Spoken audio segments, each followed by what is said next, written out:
Oi, turma. Do livro As Mais Belas Parábolas de Todos os Tempos, volume 1, Alexandre Rangel, no texto O Rio e o Oceano. Disse que um rio treme de medo antes mesmo de cair no oceano. Olha para trás, para toda a jornada, os cumes, as montanhas, o longo caminho sinuoso através das florestas, dos povoados e vê à sua frente um oceano tão vasto que entrar nele nada mais é do que desaparecer para sempre. Mas não há outra maneira. O rio não pode voltar. Ninguém pode voltar. Voltar é impossível na existência. Pode-se apenas ir em frente. O rio precisa se arriscar e entrar no oceano. E somente quando ele entra no oceano é que o medo desaparece. Apenas o rio saberá que não se trata de desaparecer no oceano, mas se torna um oceano. Por um lado, é desaparecimento, por outro, renascimento. Assim somos nós. Voltar é impossível na existência. Você pode ir em frente e se arriscar. Coragem, torne-se um oceano. Então, na nossa vida, a gente sempre acrescenta algo. A gente não perde. E mesmo as coisas que lá atrás nós fizemos, que é julgado como errado, nós estamos sempre vivendo novas experiências, passando por novas situações e os aprendizados eles são tão grandes que eles nos fazem nos tornar oceanos. Como a criança, quando nasce pequenininha, tão dependente ainda de pai e mãe, mas à medida que ela vai evoluindo, que ela vai crescendo, ela vai se tornando mais autônoma, ela vai se tornando mais independente. E isso vai trazer para ela algumas situações de desconforto também. Porém, cada adversidade que ela ultrapassa, com o seu desenvolvimento e o conhecimento que ela vai adquirindo, vai se tornando uma pessoa melhor, maior, né? É engraçado como essas situações de parábolas, elas trazem para a gente assim, uma série, um leque de opções de entendimento. Então não fica só naquilo que eu comento, né? O que importa é que vocês abram a mente de acordo com os personagens e o contexto para contextualizar isso em sala de aula. Mostrar para a criança que aquela fragilidade que ela tem, aquele medo que ela tem de aprender coisas novas, é só momentânea, porque tudo vai passar. E ela vai se tornar uma pessoa melhor à medida que ela vai ganhando conhecimento. A criança tem que sentir na sala de aula, gente, não a sua segunda casa, porque a primeira às vezes não é boa. Eu tô fanhosa, desculpa. Às vezes a primeira casa não é boa. Às vezes a criança não é mais como era antigamente, que a mãe falava pra gente assim, olha, respeita a sua professora como se fosse sua segunda mãe. Nós tínhamos prazer de ficar perto dos nossos pais. Por mais duro que eles fossem, rígidos, disciplinadores, que os de antigamente eram bem, né, bem disciplinados. Mas, e o pai falava, a mãe falava, quando você chegar na escola, respeita a professora como se fosse sua segunda mãe. Então, você tinha uma grande referência em casa, chegava na escola, você também tinha, os seus professores também eram referências. Hoje, tá complicado de você falar pro teu filho. Respeita a professora ou o professor como se fosse seu pai ou sua mãe, porque dependendo do professor e da professora, o filho também não vai ter referência nenhuma. Os bons profissionais, os bons pais, eles têm moral para falar sobre isso. Né, que eles vão, à medida que eles vão aprendendo com esses adultos, eles vão se tornar pessoas melhores.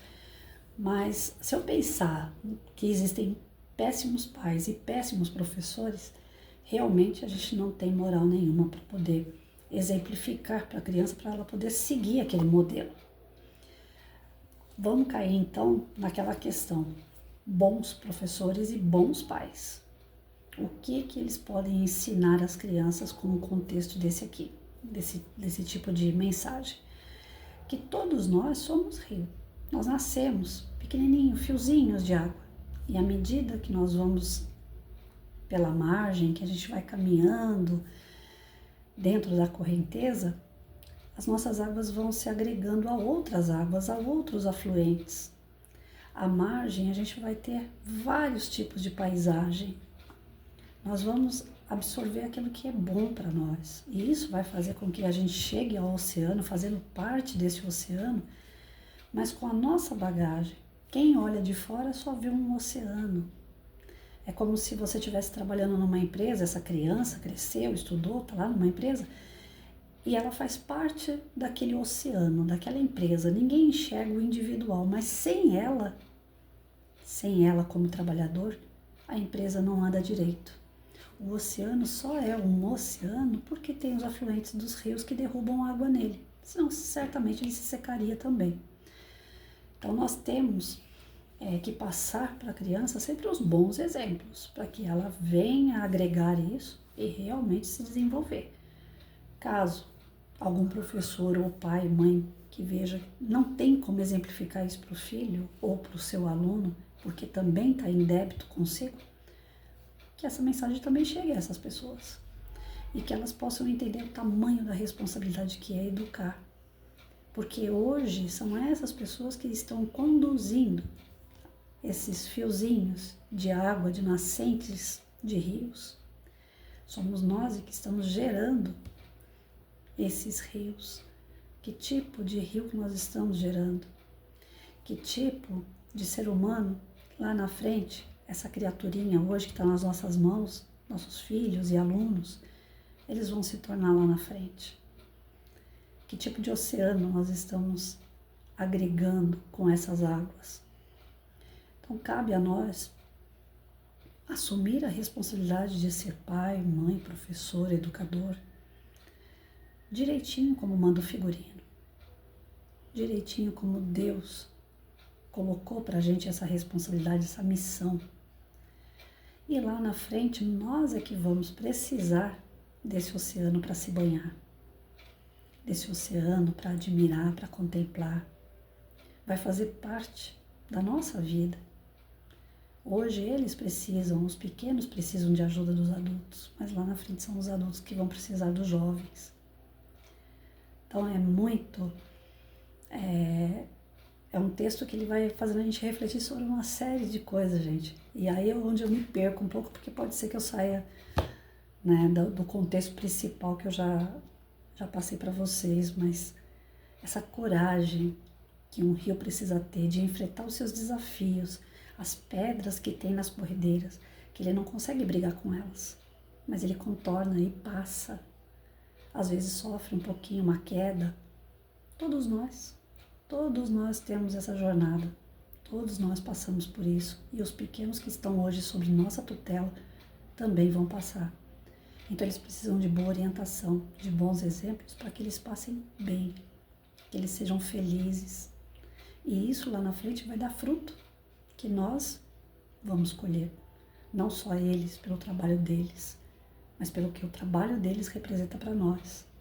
Quando a gente estiver se aposentando, eles estão no auge do trabalho deles. Médicos, engenheiros, professores, policiais. E nós vamos precisar desse serviço deles.